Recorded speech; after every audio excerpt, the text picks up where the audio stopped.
Welcome to the Fear and Greed Business Interview. I'm Sean Aylmer. Yesterday, the Reserve Bank Board kept interest rates on hold at 4.35%. It was widely anticipated, but this meeting still got a lot more attention than usual because it was the first in the new era of the central bank. Among the changes are longer meetings, fewer of them, and a press conference afterwards where we saw Reserve Bank Governor Michelle Bullock front the media and explain the board's thinking and assumptions about rates, inflation, wages, employment, a bunch of even Taylor Swift. In fact, Taylor Swift got a mention yesterday. Cherelle Murphy is the Chief Economist at EY. Cherelle, welcome back to Fear and Greed. Thank you, Sean. Lovely to be here. Before we get on to Taylor Swift and all things press conference, no real surprise in terms of the decision to keep interest rates on hold. What about the commentary that went with it? You're right. No surprise in terms of the decision. It would have been a real shock if they'd done something yesterday. I think given what the inflation data have been doing, the commentary itself probably a little bit on the hawkish side. So, the Reserve Bank's still clearly very worried about the risks from inflation, and they are very keen to make sure the market knows that there is not necessarily alleviation of some of those pressures. Plus, in fact, there may even be new pressures coming into the equation as the year rolls on. So I think the RBA wanted to make it very clear that it has not taken its eye off the ball in terms of inflation. How important is it just to get that message across? We have a new governor, obviously under pressure. I presume she doesn't want to look as if she doesn't put inflation front and centre of what's going on here. So how much of this is kind of jawboning almost, just to make sure that markets just don't get ahead of themselves on this stuff?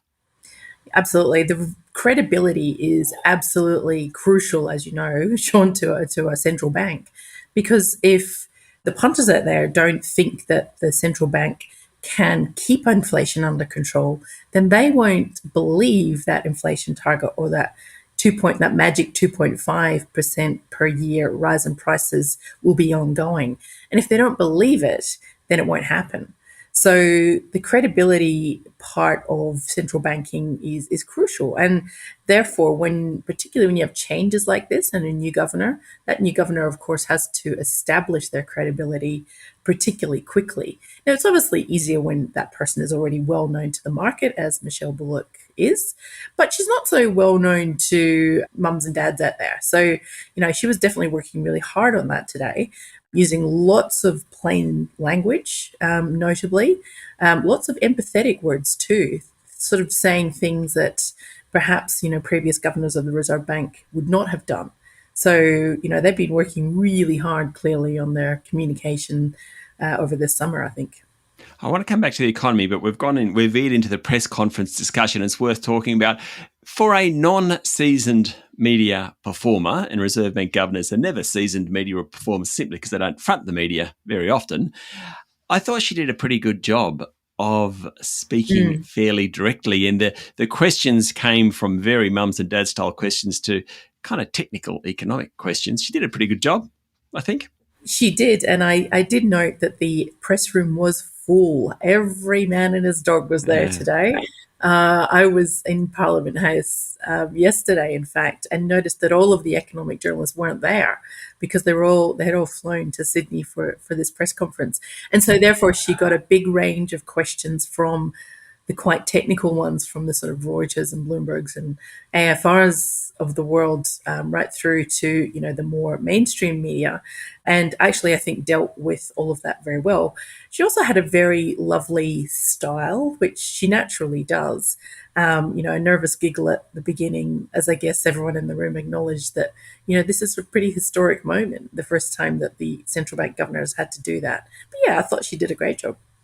Stay with me, Cherelle. We'll be back in a minute.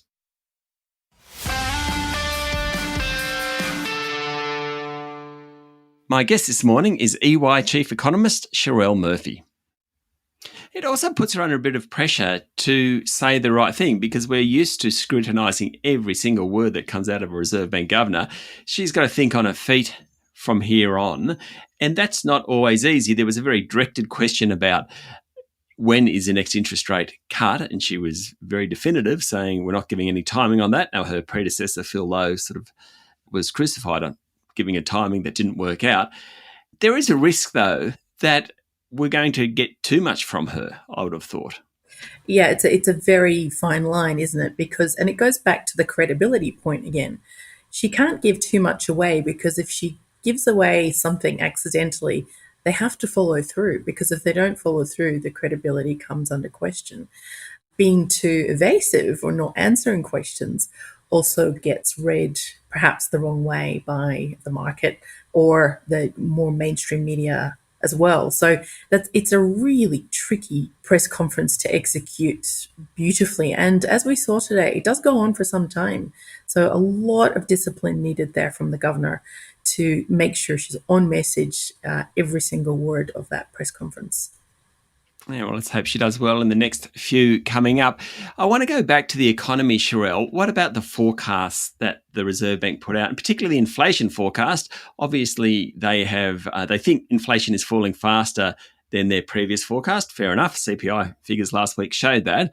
But it's kind of like the last mile. They reckon inflation will get down close to 3%, but fairly quickly. But then after that, it'll take a long time to hit their mid-target range. Yeah, it's a sort of a painful, drawn-out process. You can get inflation down from sort of 7% to 4% reasonably quickly, but that last percentage point is very difficult. And the Reserve Bank's forecast update yesterday showed us that they have taken the inflation forecast down a notch, really across the whole forecast period. But it doesn't mean it gets to the end point, so the 2.5% or the mid target band, any quicker. So it's sort of like a step down, but no shortening of the move towards the target band. It still takes till about mid 2026 to get inflation where they want it to be. A lot of talk of excess demand. Now, for most people, excess demand doesn't really mean much. For economists like yourself, excess demand is everything. Well, not everything, but very important. Michelle Bullock spoke about it yesterday. Just explain that to us. Is the fact that, okay, things are slowing in that, but there's still people doing stuff in the economy. What is excess demand? Well, it's all relative to supply. So what we have been talking about through most of our careers, Sean, is that the fact that we've kind of had to manage demand, often trying to push demand up, in fact, to meet supply in the economy to prevent unemployment. And at the moment, or since the sort of COVID explosion of activity, or mid-COVID explosion of activity, what we've actually had is demand exceed supply, and that's excess demand. It's demand growing beyond the capacity of the economy to meet it. So in managing demand, what the Reserve Bank is trying to do in this case is kind of slow it down to the point where it can meet supply, because when it's at that point, then the economy is kind of humming along nicely. It's not creating too much inflation, and hopefully it's also maintaining full employment. So most people kind of who want a job are in one. So I think at the moment, the Reserve Bank's still trying to find that kind of equilibrium point, and that's the kind of year that we will go through, is fine tuning to get to that equilibrium.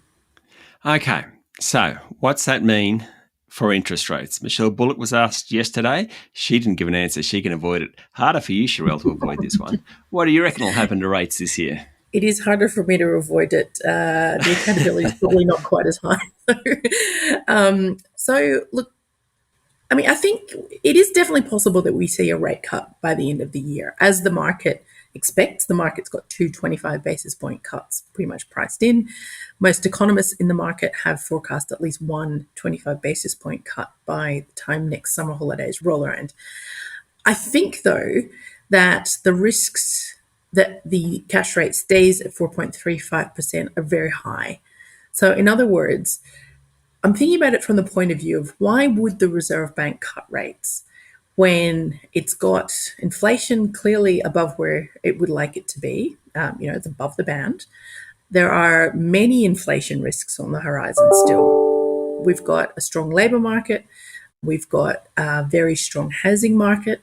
We've got many international factors that may come into the equation and push inflation higher. So think about global shipping costs, the potential for energy prices to get pushed up by what's going on with the conflict in the Middle East and Ukraine. And then when we kind of put all those factors together, plus climate change, these are more slow moving changes, but they certainly have many reasons to, or many ways in which they push prices up too. I just think that there's a lot adding up to say it's hard to see inflation come down quickly, sustainably, and smoothly. So unless the unemployment rate was moving up very quickly and the Reserve Bank felt like it had to rescue the economy on the downside, why would it risk its inflation target? And that's why I think, rates on hold for a sustained period of time is the most likely outcome this year. You've got a couple of young ladies in your family, a couple of daughters. Are you experiencing Taylor Swift inflation or not? I've got one son and one daughter, and I'm sure my son would not enjoy being called a young lady. He's 14, so He might like Taylor Swift though. Well, yeah, he does. Everyone loves Taylor Swift, don't they? Yeah, that's true. That's true. Unfortunately, we are not experiencing Taylor Swift inflation because we were not lucky enough to get tickets, and so all the paraphernalia that goes with it is absent from my house. But I think I'm probably the worst offender, Sean. I'm probably the biggest fan in the household. So is that right? I'm a bit relieved that my daughter didn't get Taylor Swift tickets because, as you said, that saved me not just the cost of the tickets, but everything that goes with it. Fair bit in that. Cherelle, thank you very much for talking to Fear and Greed. My pleasure, Sean. That was EY Chief Economist Cherelle Murphy. This is the Fear and Greed Business Interview. Join us every morning for the full episode of Fear and Greed, Australia's best business podcast. I'm Sean Aylmer. Have a great day.